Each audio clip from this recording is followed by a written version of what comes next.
Hello, physics प्रॅक्टिकलच्या आजच्या सेशनमध्ये आपण बघणार आहोत सोनोमीटर फर्स्टचा सेकंड पार्ट, ज्याच्यामध्ये आज आपण बघणार आहोत ऑब्झर्वेशन टेबल आणि कॅल्क्युलेशन्स.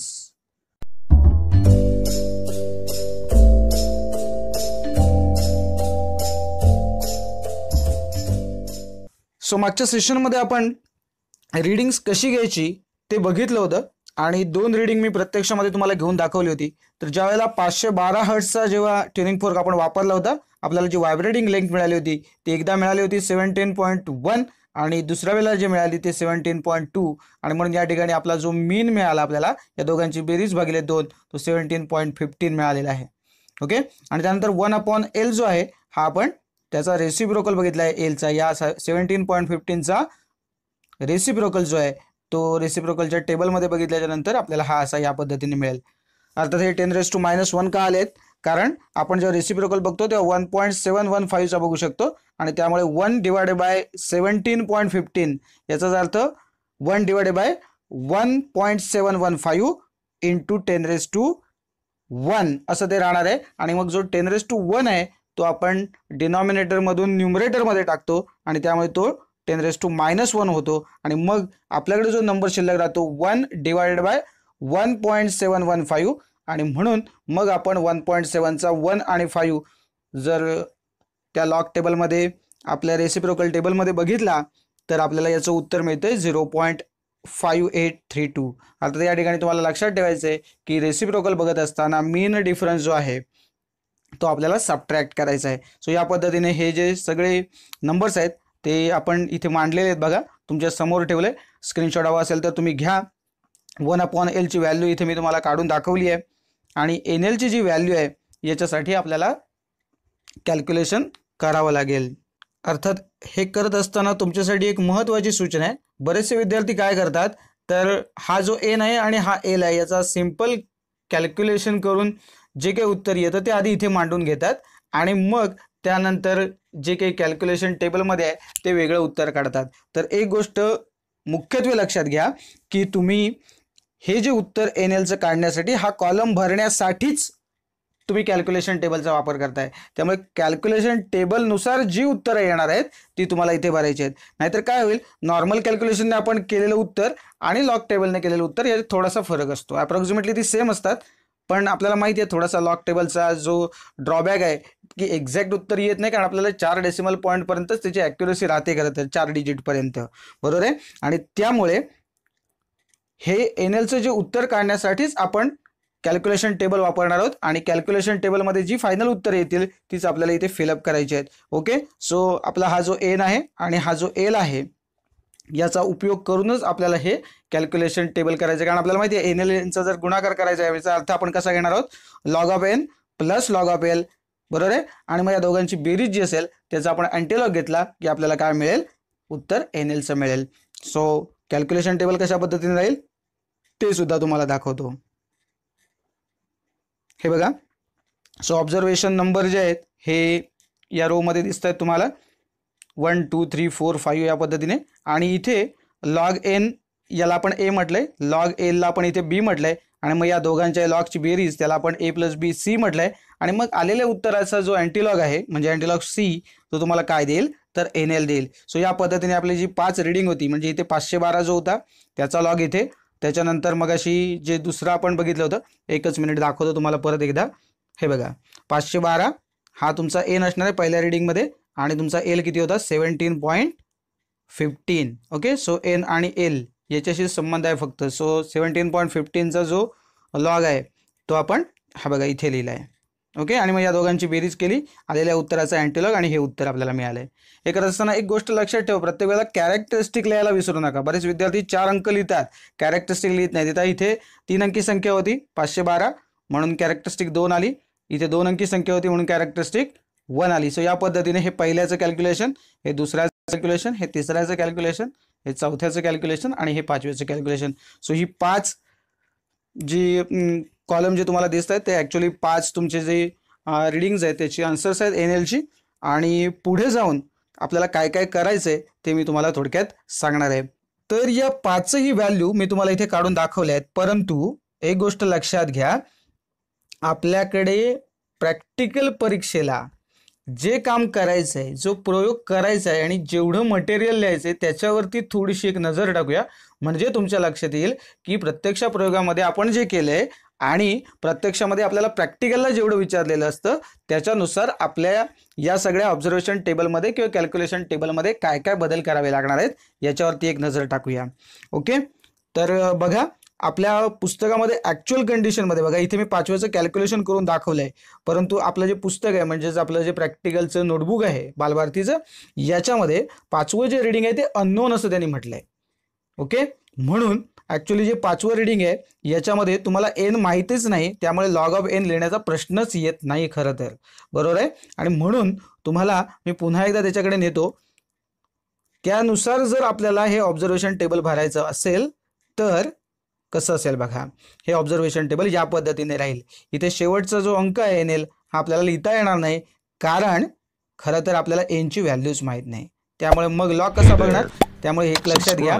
जर तुम्हाला आपल्या पुस्तकात जे विचारलंय त्याच्यानुसार जे करायचं आहे अननोनचं, तिथे मात्र एन एल तुम्हाला काय करावं लागेल, मग त्या नोटबुकमध्ये मेन्शन करताना इथे डॅश लिहावा लागेल, हे लक्षात घ्या. आणि कॅल्क्युलेशनचा पार्ट जो आहे ना तिथे सुद्धा मग तुम्हाला जे 5वं कॅल्क्युलेशन आहे म्हणजे जो 5वा कॉलम आहे ॲक्च्युली तो तुम्हाला नील ठेवावा लागेल, कारण ते तुम्हाला करता येणार नाही आपल्या नोटबुकमध्ये ज्या पद्धतीने दिले त्याच्यानुसार. ओके, आता थोडंसं आणखीन पुढे जाऊन मी तुम्हाला सांगतो की आपल्या फिजिक्सच्या नोटबुकमध्ये जी स्लिप आहे L8 नंबरची त्याच्यामध्ये काय लिहिलंय बघा. याच्यामध्ये असं म्हटलं, you have given 5 tuning forks of non frequencies keeping tension constant, determine the length of wire vibrating in unison with each tuning fork, hence verify the law of length. म्हणजे NL कॉन्स्टंट फक्त तुम्हाला verify करायला सांगितलेलं आहे. So या स्लिपमध्ये काय म्हटलंय, 5 tuning fork तुम्हाला ऑलरेडी दिलेले आहेत, म्हणजे याच्यामध्ये कुठलाही अननोन फ्रिक्वेन्सीचा ट्युनिंग फोर्क अजिबात नाही आहे. आणि त्यामुळे आपल्याला फक्त लॉ जो आहे तो व्हेरीफाय करायला सांगितला या ठिकाणी. आणि कुठेही इथे ग्राफ प्लॉट करा असं म्हटलेलं नाही, हे लक्षात घ्या, बरोबर आहे. सो आपल्याला फक्त एन इंटू एल हा जो काही प्रॉडक्ट आपण घेणार आहोत तो अप्रॉक्सिमेटली कॉन्स्टंट असला पाहिजे, आयडियली तो सेम असला पाहिजे एन एल कॉन्स्टंट, पण आपण प्रॅक्टिकली जेव्हा विचार करतो तेव्हा ते अप्रॉक्सिमेटली इक्वल असते, लक्षात घ्या. सो आपल्याला या पद्धतीने फक्त प्रूव्ह करायचं आहे की ज्या 5 व्हॅल्यूज येतील एन एलच्या या अप्रॉक्सिमेटली सेम असतील, एवढंच आपल्याला बघायचं आहे. आणि आपण मग एन एल मीन काढतो आणि मग तो कॉन्स्टंट आहे हे आपण सांगतो. ओके, सो दस द लॉ इज व्हेरीफाईड असं आपण तिथे कन्क्लुजन या ठिकाणी लिहितो. त्यामुळे इथे प्रत्यक्षामध्ये ग्राफ काढण्याची गरज नाही जर स्लिप नंबर L8 असेल तर. ओके, आता एखादा म्हणाला मला ग्राफवरूनच उत्तर लिहायचं आहे, तर त्यांनी असं काही स्पेसिफिक सांगितलेलंच नाही आहे, बरोबर आहे. सो जर तुम्हाला असं वाटलं की तुम्ही तो ग्राफ काढून सुद्धा व्हेरीफाय करू शकता, दाखवू शकता की it is a straight line graph, so law is verified, तर तसंही चालू शकतं. त्यामुळे ग्राफ काढू नका असं मी अजिबात म्हणणार नाही. जर तुम्हाला असं वाटलं की काढायचं आहे तर काढू शकता. तुम्ही तुमच्या तिथल्या एक्झामिनरला परीक्षेच्या वेळेला विचारू शकता की इथे ग्राफ काढणं आवश्यक आहे का, कारण इथे प्रत्यक्षामध्ये ग्राफ काढायला सांगितलेला नाही आहे. सो त्यांचं जे मत असेल त्याच्यानुसार तुम्ही त्याच्यावर जी काही तुमची कृती करायची आहे ती करू शकता. ओके, सो मग या परिस्थितीत काय होईल बघा, जर ही स्लिप असेल आपल्या समोर तर आपलं मग ऑब्झर्वेशन टेबल कशा फॉर्मॅटमध्ये येईल बघा, या पद्धतीमध्ये. फक्त मी तुम्हाला काय म्हणतोय, स्लिप मी मुद्दाम पुन्हा तुमच्या समोर ठेवली आहे, तर त्या परिस्थितीमध्ये जर ग्राफ काढणार नसाल तर 1/L ची गरजच नाही, कारण हा 1/L जो कॉलम ॲडॉप्ट झालाय तो कशासाठी झालाय, कारण आपण जो ग्राफ काढतोय तो 1/L अगेन्स्ट द फ्रिक्वेन्सी असा ग्राफ काढतोय आणि म्हणून आपल्याला 1/L हवाय, बरोबर आहे. आणि म्हणून जर तुम्ही ग्राफ काढणार नसाल तर 1/L हा जो कॉलम आहे तो असण्याची काही गरज नाही. आणि मग आता इथे तुम्हाला दिसतोय बघा शेवटचा जो 5वा रो आहे किंवा 5वं जे रीडिंग आहे, जे इथे 256 दिलंय, हे मी 5ही रीडिंग घेतली आहेत बघा, बरोबर आहे. कारण हे इथे या केसमध्ये या स्लिपसाठी 5वा जो नंबर आहे किंवा 5वा जो ट्युनिंग फोर्क आहे हा अननोन फ्रिक्वेन्सीचा नाही आहे. आणि म्हणून अर्थात हेच 5 ट्युनिंग फोर्क असतील असं नाही, हे पण लक्षात घ्या. ओके, सो ते बघा आणि त्याच्यानुसार या व्हॅल्यूज आहेत त्या बदलतील. दुसरी एक महत्त्वाची गोष्ट तुम्हाला सांगायची आहे की NL कॉन्स्टंट इथे बघा आपल्याला दिसतोय सर्वसाधारणपणे कॉन्स्टंट आहे, 87 पर्यंत फिक्सच आहे. इथे 80, 84, 76, 84, 80 असे नंबर्स आपल्याला मिळालेत. काही लोकांना असं वाटतं की हाच कॉन्स्टंट आपल्याला थ्रू आउट ठेवायचा आहे का, तर या पर्टिक्युलर प्रयोगामध्ये हा कॉन्स्टंट हाच राहिला तर दुसऱ्या वेळेला दुसऱ्या सेटमध्ये वेगळा राहू शकतो. कारण आहे बघा, आपण जे मास कॉन्स्टंट ठेवणार आहोत, आपण या प्रयोगामध्ये काय केलं होतं, आत्ताच्या सेटसाठी आपण मास थ्रू आउट कॉन्स्टंट ठेवतो ते 2500 ग्रॅम म्हणजेच 2.5 kg कॉन्स्टंट ठेवलं होतं. एखादा विद्यार्थी तोच प्रयोग करताना 2 kg कॉन्स्टंट ठेवेल, बरोबर आहे. सो त्याच्यामुळे त्याचा जो कॉन्स्टंट आहे NL कॉन्स्टंट हा बदलू शकेल. त्यानंतर जी आपण व्हायब्रेटिंग स्ट्रिंग वापरतोय, ही स्ट्रिंग त्याचं मटेरियल वेगळं असेल, सो त्याही केसमध्ये त्याची लिनियर डेन्सिटी वेगळी असेल, तर त्याही केसमध्ये काय होईल, तुमच्या NL ची व्हॅल्यू जी आहे ती बदलेल. म्हणजे हा काही युनिव्हर्सल कॉन्स्टंट आहे, लक्षात घ्या की NL ची फिक्स व्हॅल्यू आहे. सो प्रत्येक एक्सपेरिमेंटच्या सेटला हे बदलू शकतं. फक्त आपण जो पर्टिक्युलर एक्सपेरिमेंट करतोय त्यावेळेला त्या 5 रिडिंगच्या व्हॅल्यू ज्या आहेत त्या सेम आल्या पाहिजे अप्रॉक्सिमेटली. ओके, ही सगळ्यात महत्त्वाची गोष्ट तुम्हाला लक्षात ठेवायची आहे. तर म्हणून मी तुम्हाला म्हटलं की या स्लिपमध्ये कुठेही असं मेन्शन केलेलं नाही की ग्राफ प्लॉट करा.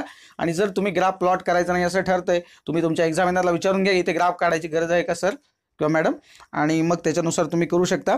इथे परिस्थिती अशी होईल बघा की या पद्धतीचं टेबल येईल आणि इथे 5 जे ऑब्झर्वेशन्स आहेत ते क्लिअर कट येतील, कारण आपल्याला 5 ट्युनिंग फोर्क दिलेले आहेत. अर्थात मगाशी मी तुम्हाला म्हटलं त्या पद्धतीने जे तुम्हाला ट्युनिंग फोर्क दिले असतील तेच तुम्ही लिहून घ्या. इथे मी हे डिक्रीजिंग ऑर्डरमध्ये लिहिले, तुम्ही इन्क्रीजिंग ऑर्डरमध्ये घेतलात तरी हरकत नाही. दुसरी एक महत्त्वाची गोष्ट बघा, ज्या वेळेला ट्युनिंग फोर्कची व्हॅल्यू जी फ्रिक्वेन्सी कमी होत गेली की व्हायब्रेटिंग लेंथ काय झाली आहे बघा, तर वाढत गेली आहे.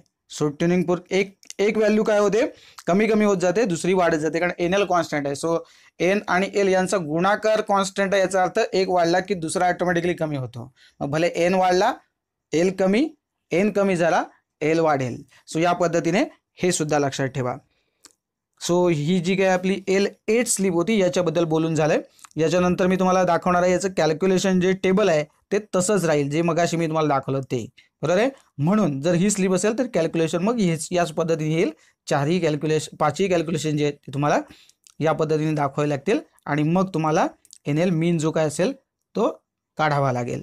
ओके, तो मी इथे काही काढून दाखवत नाही. NL मीन या ठिकाणी कसा काढावा लागेल, तर 5 रिडिंग आहेत म्हटल्यावर 5 रिडिंगची बेरीज, 5 उत्तर जे आहेत यांची बेरीज करा भागिले 5, हा तुम्हाला NL मीन देईल.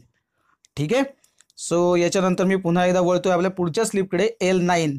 याच्यामध्ये सुद्धा बघा कुठेही ग्राफ प्लॉट करा असं सांगितलेलं नाही आहे. यांनी काय सांगितले, तुम्हाला 4 ट्युनिंग फोर्क दिलेत नॉन फ्रिक्वेन्सीचे, keeping tension constant. So tension तुम्ही थ्रू आउट कॉन्स्टंट ठेवणारच आहात. आणि मग त्यांनी काय सांगितलं, व्हायब्रेटिंग लेंथ फाइंड आउट करा. पुढे असं म्हटलंय, also determine the vibrating length of the same wire for the same tension for unknown frequency of tuning fork. So जो 5वा ट्युनिंग फोर्क असणार आहे तो अननोन असणार आहे. अर्थात एक गोष्ट सगळ्यात महत्त्वाची अंडरलाईन करण्यासारखी आहे, आपल्याकडे जे ट्युनिंग फोर्कचा सेट आहे पूर्ण, याच्यामधल्या ज्या त्या स्टँडर्ड व्हॅल्यूज आहेत बघा, त्याच्यामुळे तुम्ही जेव्हा अननोनची जी व्हॅल्यू काढणार आहेत ती त्याच्याशी मिळती जुळती असली पाहिजे. म्हणजे आत्ता आपल्याकडे 5 आकडे मी तुम्हाला लिहिलेले दिसत आहेत समोर ट्युनिंग फोर्कच्या फ्रिक्वेन्सीचे, पण याच्यापेक्षा वेगळे पण आहेत. 300 फ्रिक्वेन्सीची जी व्हॅल्यू आहे ती अप्रॉक्सिमेटली त्याच्यापैकी कुठल्या तरी अंकाच्या जवळपास जात असेल तर तुम्ही राईट ट्रॅकवर आहात, हे लक्षात ठेवा. आपल्याला ऑब्झर्वेशन टेबल काय करायचं बघा, मी मगाशी सांगितलं त्या पद्धतीने 1/Lचा जो कॉलम आहे तो असण्याची गरज नाही जर तुम्ही ग्राफ काढणारच नसाल. ओके, पुन्हा एकदा संबंधित तुमच्या एक्झामिनरला विचारा आणि मग तिथे गरज असेल तर बघा. आणि शेवटचा इथे अननोन म्हणून मी 256चा जो आहे तो मी या ठिकाणी कन्सिडर केला की अननोन आहे आणि त्याचे ज्या व्हायब्रेटिंग लेंथ आहेत ते आपण ऑलरेडी मोजलेले आहेत, पण N आपल्याला माहीत नसल्यामुळे ट्युनिंग फोर्क आपण 256च वापरला होता. पण काय असेल त्या कंडिशनमध्ये त्याच्यावरती स्टिकर मारलेला असेल जो नंबर त्याच्यावरती दिला आहे तो. ओके, सो त्याची व्हायब्रेटिंग लेंथ तर काय बदलणार नाही त्यामुळे, पण तो N माहीत नसल्यामुळे आपल्याला NL येत नाही, बरोबर आहे. सो ज्यावेळेला अशी परिस्थिती येईल ते ऑब्झर्वेशन टेबल हे या पद्धतीने राहील. इथे अननोन असेल व्हॅल्यू, कुठलाही अर्थात तो असेल अननोन, 256च असेल असं नाही. ओके, ह्याच्यातला पण कुठला तरी असू शकतो किंवा याच्यापेक्षाही वेगळा असू शकतो. त्यानंतर कॅल्क्युलेशन टेबलमध्ये आपल्याला फक्त 4च कॉलम घ्यावे लागतील, कारण जो अननोनचा आहे तो आपल्याला मग आणखीन वेगळ्या पद्धतीने कॅल्क्युलेट करावा लागेल. आता इथे काय होईल बघा, आपण हे 4च कॉलम घेतोय, 5वा जो कॉलम आहे तो असणार नाही, हे लक्षात घ्या. सो कॅल्क्युलेशन टेबलमध्ये हे 4च तुम्हाला कॉलम दिसतील. अननोन फ्रिक्वेन्सी कशी काढायची ती आपल्याला माहिती आहे बघा, ती पण दाखवतो तुम्हाला. हे बघा, unknown frequency is equal to बघा NL mean upon L dash. So NL mean जो आहे तो जे आपले चार आपण जे नंबर्स घेतलेत बेसिकली त्यांचा जे आपली चार कॅल्क्युलेशननी जी उत्तर आली त्यांचा आपल्याला मीन घ्यायचं आहे. म्हणजे पुन्हा एकदा दाखवतो तुम्हाला मागे जाऊन. हे बघा हे जे चार नंबर्स आहेत या चौघांची बेरीज मात्र आता इथे मीन काढताना चौघांची बेरीज भागिले 4 होईल हे लक्षात घ्या. कारण काही वेळेला लोकांना मीन हा विषयच कळत नाही. जितक्या संख्या घेतल्या तेवढ्यानेच भागावं लागेल. सो मगाशी आपण 5 संख्या जर घेतल्या असतील तर 5 ने भागणार आहात. 4 संख्या घेतल्या असतील तर 4 ने भागायचे तर तुम्हाला मीन मिळणार आहे. सो साधारणपणे याचा जर मीन घेतलात आपण तर 8781 येतो. आणि हा जो L डॅश होता जो आता 256 साठी आपण बघितला म्हणून मी हे डायरेक्टली इथे 256 लिहिलंय. अर्थात तुम्ही जर ते चेक करून बघितलं तर ते 256च्या जवळपास जाणारं उत्तर मिळेल. मला वाटतं लॉग टेबलवरती 256च मिळेल असा माझा अंदाज आहे.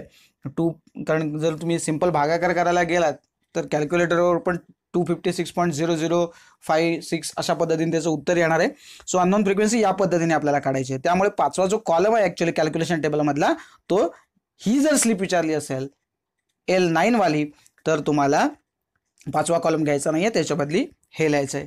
मग बघा आतापर्यंत कुठे तुम्हाला ग्राफ काढायला सांगितलंय का प्रत्यक्षामध्ये तर नाही. सर तुम्हाला जर इथे वाटलं की अननोन फ्रिक्वेन्सी आहे ती बाय ग्राफ आपण काढूया असं आपल्याला काढायला खूप अवघड आहे. हे बघा हे जे तुमच्या समोर आता दिसतंय हे अवघड असं जर तुम्हाला वाटलं ग्राफ काढूया तर ग्राफ काढा काही हरकत नाही. अर्थात एक्झामिनरला पहिलं विचारून घ्या कारण स्लिपमध्ये मेन्शन केलेलं नाही आहे. नाही तर अदरवाईज जर तुम्ही बघितलात आता सोनोमीटर सेकंडच्या आपण प्रॅक्टिकलकडे बोलू तेव्हा तुमच्या लक्षात येईल की तिथे प्रत्यक्षामध्ये plot the graph of this against that अशा पद्धतीचं स्टेटमेंट आहे तिथे जिथे तुम्हाला ग्राफ काढा असं सांगितलेलं आहे. इथे कुठेही मेन्शन केलेलं नाही. ओके आणि काढू नका असंही सांगितलेलं नाही.